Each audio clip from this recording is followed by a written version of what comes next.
does not die on its own. A dream is vanquished by the choices ordinary people make about real things in their own lives. Pick battles big enough to matter, small enough to win. It's sad that some people who have one exciting moment spend the rest of their lives rehashing it.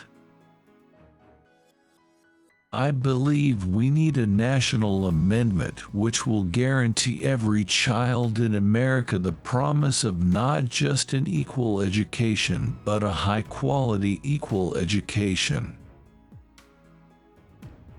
But for the children of the poorest people, we're stripping the curriculum, removing the arts and music, and drilling the children into useful labor. We're not valuing a child for the time in which she actually is a child. When I was teaching in the 1960s in Boston, there was a great deal of hope in the air. Martin Luther King Jr. was alive. Malcolm X was alive. Great leaders were emerging from the Southern freedom movement.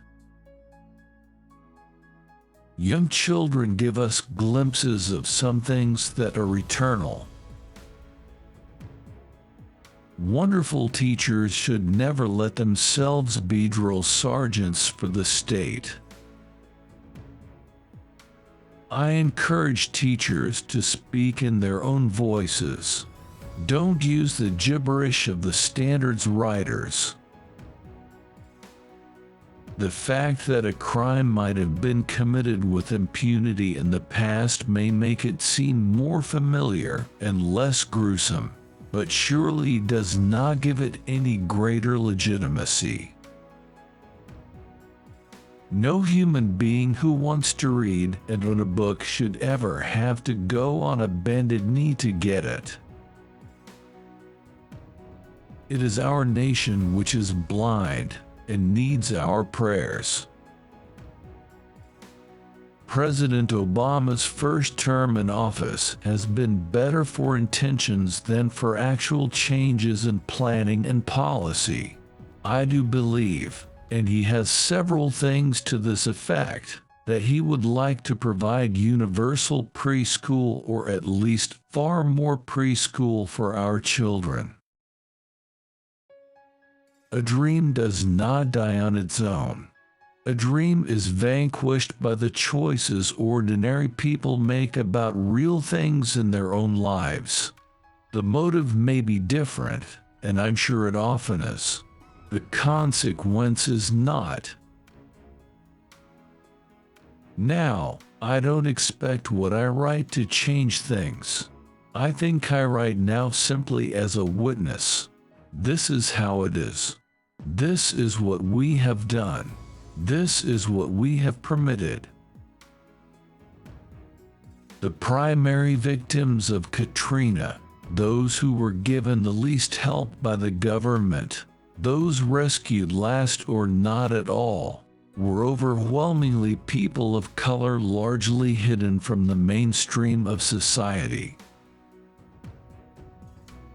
Still, I think it grieves the heart of God when human beings created in His image treat other human beings like filthy rags. Equity, after all, does not mean simply equal funding. Equal funding for unequal needs is not equality. Childhood does not exist to serve the national economy. In a healthy nation, it should be the other way around. When they pray, what do they say to God? Schooling should not be left to the whim or wealth of village elders. I believe that we should fund all schools in the U.S. with our national resources. All these kids are being educated to be Americans, not citizens of Minneapolis or San Francisco. The The last thing the theater owners wanted was for people who spent $200 to see Les Miserables to come out again and see the real miserable children of America, right there on the sidewalk. Children sometimes understand things that most grown-ups do not see. The cause of homelessness is lack of housing. The ones I pity are the ones who never stick out their neck for something they believe, never know the taste of moral struggle, and never have the thrill of victory. During the decades after Brown v. Board of Education, there was terrific progress. Tens of thousands of public schools were integrated racially. During that time, the gap between black and white achievement narrowed. Of particular importance is the relationship between education and the political process. I don't know if anything I write will endure, but I do try to write it as a narrative that will not only challenge but also entice the reader into the lives of children. I have an enormous sense of having failed in life. I beg people not to accept the seasonal ritual of well-timed charity on Christmas Eve. It's blasphemy.